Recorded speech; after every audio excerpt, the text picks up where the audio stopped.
anything left from last week? Last week was week 1.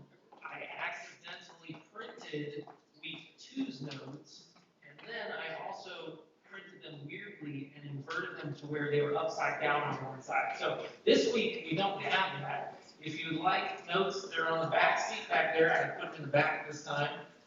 Those are the ones that are not inverted. They're correct. I do have some inverted notes. If you like the weird ones from last week. It's the same notes as last week because, again, I taught week 1 and accidentally printed week 2 last week. Make sense? We are on week 2 this week. This is week 2.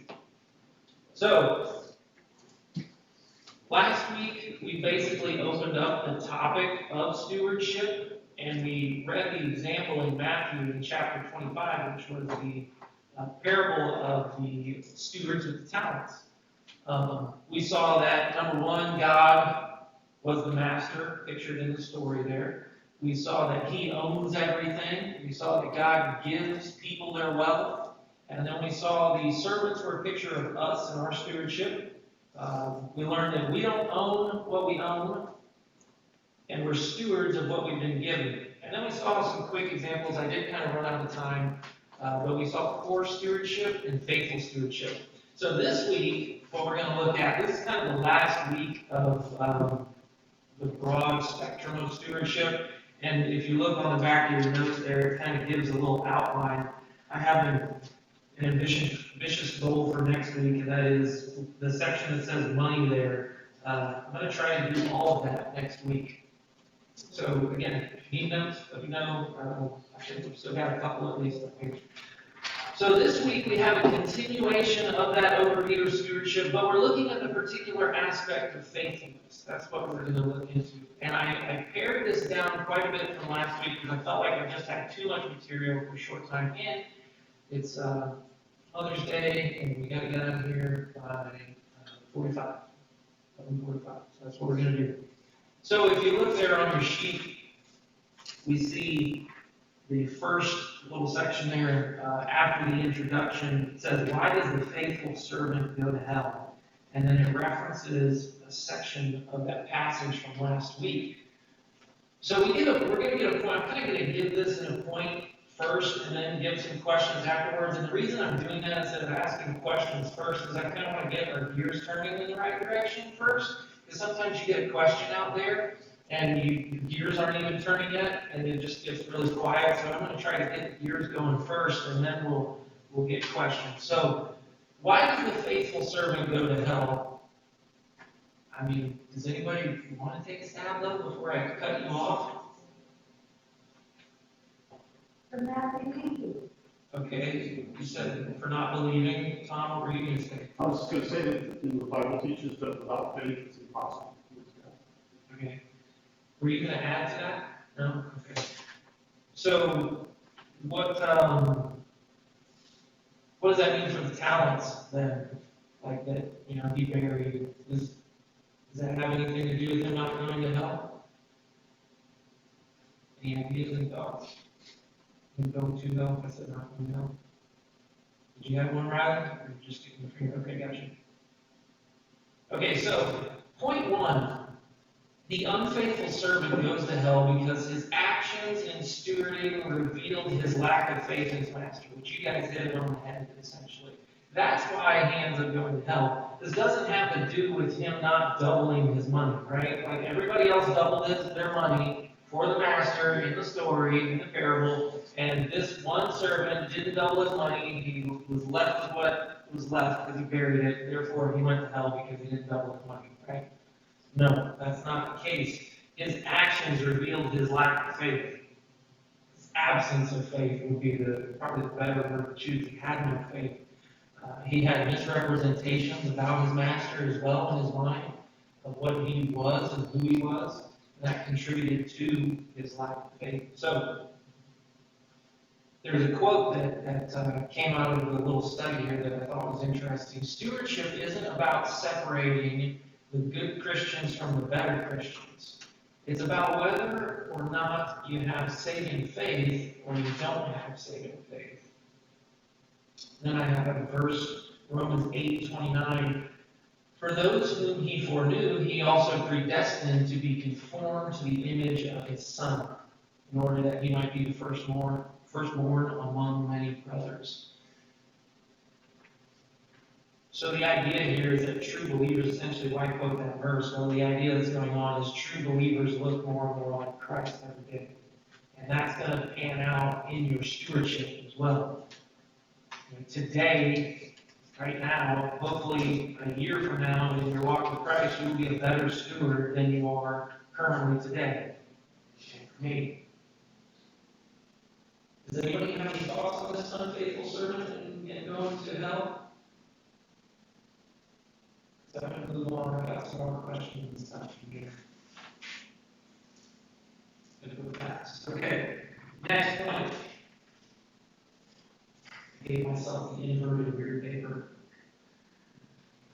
So faithfulness proclaimed to God is, let's look at that one real quick, and I'm going to give a quote. It's a quote slash point that came out of this. Our value as human beings is that God created us in his image. And we get that from Genesis 1:27. So God created man in his own image. In the image of God he created him. Male and female he created them. So the question comes out of this. What does a truth like that mean for our culture today? The problems we see in it. You guys have any ideas? So the point here is that our value as human beings is that God created us in his image. So what does that truth mean for our culture today and the problems that we see in our culture today? What do you guys think?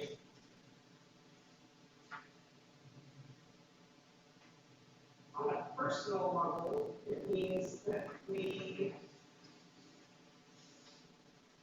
are judgmental. I mean, it's told me that it's their choice, and Christians are judgmental.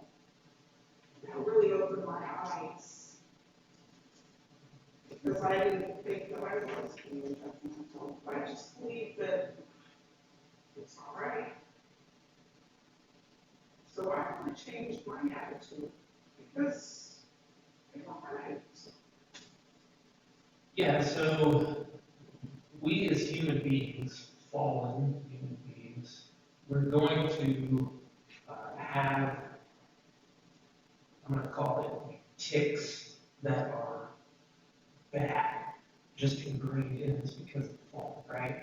So to say that none of us has what are essentially implicit judgments in our minds about, let's say, people, whatever, particular items, something like that.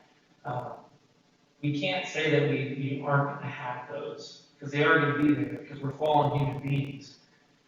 But a fact like this, that is our value as human beings, is that God created us in our own image, that gives us an anchor point as Christians and believers to hold on to and also correct any preconceived notions you may have that don't line up with that particular truth in Scripture. Does anybody have any other thoughts on this? I don't know. Okay, someone then go to Ryan. To quote A.W. Tozer, what you think about God is the most important thing about him. I think that's quite a value. Absolutely. How you view God is going to change how you act and how you think about other people as well. Yeah, so if we honestly believe that we are made in the image of God, and that by that fact we have intrinsic value, that means every human you encounter has the same value. And you need to treat them accordingly. I know it's easy in some cases not to, but when that happens, we need to check ourselves. God has given every person you encounter value. And that really should permeate, if you will, our relationships. You know, I know that there will be, if you will, people, if you will, of low stature within a society, but they are not of low stature. And that's how we need to see the way God sees. Yep, there's a base value there that is invaluable. That's what it is. And that's the lens through which we look at different people. Obviously, you know, with me, I get the privilege also of working in a jail setting and see all manners of different people.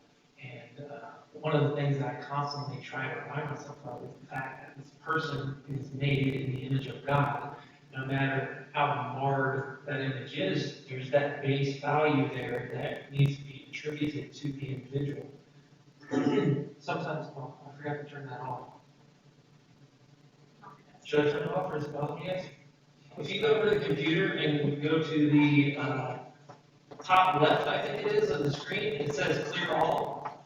You can just click that and it'll make it dark. Could be top right, somewhere click that perfect. Yeah, good job. So yeah, there's that intrinsic value there that we get out of this fact that God created us in His image. And what this does too, though, is it provides an answer to some of the worst issues we see in today's culture, right? It's all about the different races, different statuses, finances, and different things like that. And they're trying so hard to fix it, right? And they're trying so hard to. I just sat through a course last week that was 4 hours long about this stuff. And it really didn't provide a whole lot of value on how to fix it. And it just basically tells you that you have a problem. And it's like, thank you for telling me that I have a problem for 4 hours, and how do I fix that problem? And then I'm like, well, I don't know. We're just telling you you have a problem. Just go fix it yourself. And this right here gives us the fix. This is a solution. If you do this, this levels the playing field. This chips away at all those issues. So this idea that we were created in God's image, what does this truth mean for accomplishments in life? Just think about that for a second. If our value is rooted in the fact that God has created us in His image, what does that mean for accomplishments? Your accomplishments, our accomplishments.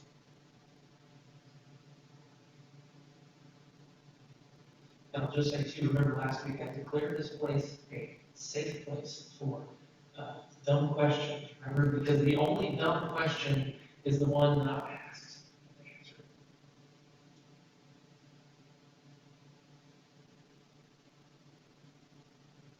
Any thoughts about what it would mean for our accomplishments? Well, it would mean that our works are for God's glory, not for our own. We're in God's image. Agreed. Yeah, they are for His glory. They're not for our own glory. I had a thought that it's just, they're essentially our accomplishments, that is. And this is like, humanly speaking about our accomplishments, they're not as important one way or the other, right? Like how great they are or how small they are. Our value in God's eyes doesn't come from those things and those accomplishments. It comes from the intrinsic value that He created in you and your love for Christ at that point too. God values unbelievers, and it says in the Bible that He doesn't want to see any not repent, any go to hell. So there's just that intrinsic value there. The point there, though, is again to just realize that the accomplishments don't give you the value in God's eyes. And we're going to go through a little bit further, and there's a pretty good example in here of a negative, like, well, what if you have bad results and accomplishments? What does it look like? Let's keep going now. A second point, so those were kind of questions, but a second point that came out of this heading here, faithfulness proclaims who God is. We reflect God's image through our actions, right? Or we can distort His image through our actions.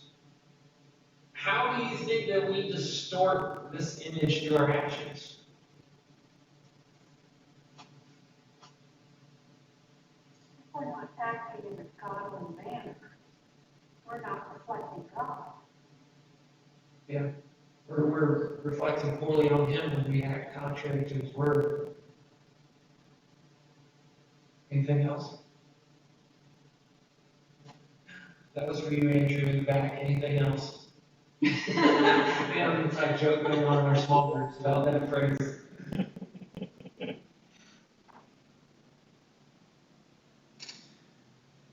So, how do we distort this image to our actions? Well, essentially, how about not being trustworthy? Right? If you are not being a trustworthy individual, you are essentially distorting the trustworthiness of God, aren't you? Because as a Christian, particularly is what I'm speaking of, you're a believer, you're supposed to be reflecting God's character. If you're not a trustworthy individual, then you're reflecting poorly on who God is as a trustworthy God, because you're claiming to be one of His children. Think of it this way, too. Being trustworthy is really a countercultural thing to our modern day world we live in, isn't it? Like, trustworthiness is so hard to find. It's just so hard to find right now. It's hard to find in businesses that you go and deal with on a regular basis. It's hard to find in just people you bump into, co-workers. I mean, for goodness sakes, sometimes being in a job is like, there's backstabbing all over the place. Particular environments I've worked in, it can get pretty ugly. And 1 minute someone's acting like they're your friend, and the next minute when they have the opportunity to get the upper hand on you and it requires you to be stepped on, well then, you're weak against them. So being trustworthy is a way that we can either project this image of God, or we can distort this image of God through our own trustworthiness. What was that? Or the lack thereof. Right, or the lack thereof, if you're being trustworthy. Here's another point. Accomplishments minus God equals idolatry of either yourself or the accomplishment itself. So accomplishments minus God equals idolatry of self or accomplishments themselves. You guys didn't think you were going to get math here, did you? I give you some math. What do I mean by that? Accomplishments minus God equals idolatry. Essentially, I can break it down to just idolatry. If you look there on your sheet, it kind of gives you those 3 verses and talks about it. I'll give an example. How about King Saul? When he spared the Amalekites from total destruction, it's 1 Samuel 15, 13 through 17. Essentially, God tells Saul, go conquer the Amalekites, destroy them, utterly, everything, all of it, get rid of all of it. And what does Saul do? Well, the people of Israel, they go out and conquer the Amalekites, but they don't destroy everything. And Samuel comes and is like, why didn't you do what you were supposed to do? And Saul's like, well, I did. It's like, well, then what's the sheep I hear out there? He's like, oh, well, we're keeping us for sacrifice for the Lord. And Samuel's essentially like, is that what God told you to do? Did He tell you to keep any of that stuff for sacrifice to Him? Saul's like, no, I guess not.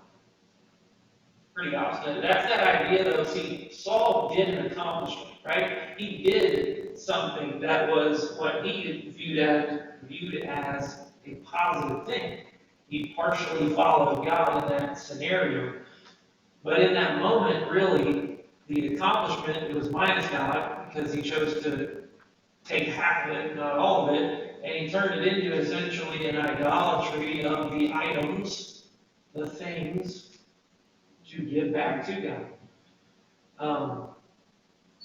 1 Samuel 15:22 says, has the Lord as great delight in burnt offerings and sacrifices as in obeying the voice of the Lord? Behold, to obey is better than sacrifice. I think another illustration, a biblical illustration of this idea of accomplishments minus God equals like an idolatry, is Job.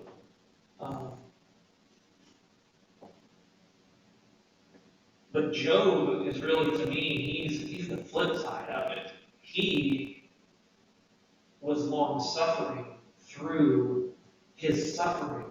And in doing so, his faithfulness, Job's faithfulness, even when he was being told to curse God and die, he chose not to do so. So Job's faithfulness to God proclaimed God's faithfulness to Job. It's like this inner working here going on. And obviously Job had many accomplishments when he had them in the perspective of proper biblical view, essentially, for that point in time. Look at faithful. How much time do we have here? We'll go over 15 minutes. Faithfulness matters more than results. Yeah, I'm just going to skip that little portion right here. Let's go to faithfulness matters more than results. A point that we can pull out of this whole faithfulness matters more than results. Humans only have the ability to physically focus on one thing at a time, right? I mean, like, we physically can only look at one thing at a time. If I'm looking back there, I can't really look over there at the same time. Even when two people are sitting right next to one another, I kind of have to focus on one or the other or bounce back and forth. So humans have the ability to only focus on one thing at a time. When you focus on the results of your labor, you lose focus on God and proclaiming who He is. When you're focusing on faithfulness to God, you lose focus and concern with the results so much. See how that works? You guys think there's anything favorable about that fact? Is there anything good about that fact? This whole singularity of focus?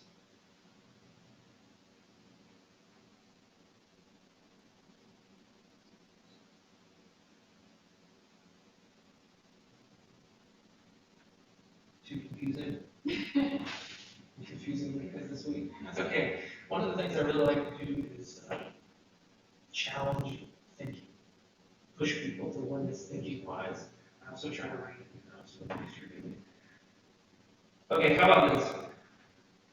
Sometimes it's just due to shyness, sometimes it's due to a bad question. I don't know which one it is right now, so I'm going to keep going on and try to help us spur it on. No bad question. Yeah, no, unless you don't, no, you're right, unless you just hold it to yourself, you don't give an answer. So how about, this is an answer that I kind of gave to myself. That fact of the whole focusing one singular focus, and that focus being on faithfulness to God, instead of so much the results that are a part of that faithfulness to God, so focusing just on the faithfulness to God. I feel like that takes a little bit of pressure out of someone who is like an A-type personality, which I fall under that category, but I'm a recovering A-type personality. I'm going to be B-type. Mark my words, I'm going to be B-type one of these days. But I think it takes the pressure out of it because that type of a personality, they're so focused on the achievement aspect, on the results, essentially. What are the results? Did I get a favorable result in the thing that I was doing? And sometimes that individual can be so hard on themselves that they will distort their own view on what those results are. So they can actually be decent results from the crowd, if you will, but the individual is so hard on themselves that they always see that one flaw in there. And really, at that point, you've done a whole lot of bad things. You rob yourself of all kinds of joy. You stress yourself out. Your blood pressure went up. You may have taken a month off your lifespan. Who knows what's happened at that point? But it takes this idea that, look, my job is not so much the end results as much as it is just to be faithful to God. And in being faithful to God, God is pleased with me, despite where the results may exactly land. That reminds me, Mother Teresa was once asked, "Do you think you were successful?" We talk about it and so on and so forth. So God didn't call me to be successful. He called me to be faithful. There you go. Excellent quote. How different a notion is this from just daily job life? Like, think of work. whatever work would be for you. But think of work, and especially in a corporate environment, and say, this idea, does this like work in a work setting? Like, oh, just be faithful, don't worry about results. That doesn't usually fly in our mentality. Yeah, you usually don't go very far on that mentality. I think back being in the military too, oh my goodness, all that mattered was results. That was it. It was the end result. Was it a good result or a bad result? And if it was a bad result, it didn't matter how hard you tried, it was total failure. And that was that. So the reason I bring this up is that our mentality nowadays, we are like engrossed in a society of achievements and results. And as Christians, that means that this particular point here, living out the fact that in God's eyes, to Him, it's not the results, it's my faithfulness to Him. We've got a major shift of mindset going on there that we have to work at because we're being bombarded with the other side all day long. Every day I go to work, every day you go to work, every day. Pretty much with anything, we are driven by a results type of society. What's that saying? I feel like it's in football notes. So, what have you done for me lately? Weed or something like that. Doesn't matter what you did last month, it's what you did for me lately. Goodness, God's not like that. I'm stressed out by those Christians. That was how God was to us. Another point here.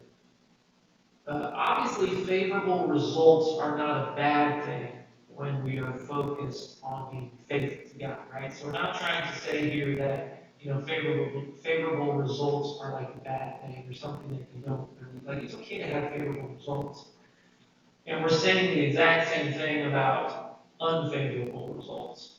It's okay when you're doing your best to be faithful to God. You can go either way with those. Down on your sheet there, he gives example 1 flood insurance, and his illustration there was that this is somebody being faithful and then getting unfavorable results. Somebody goes and they go to buy property, and the property is up on a hill, so they don't buy flood insurance because they're not in the flood zone.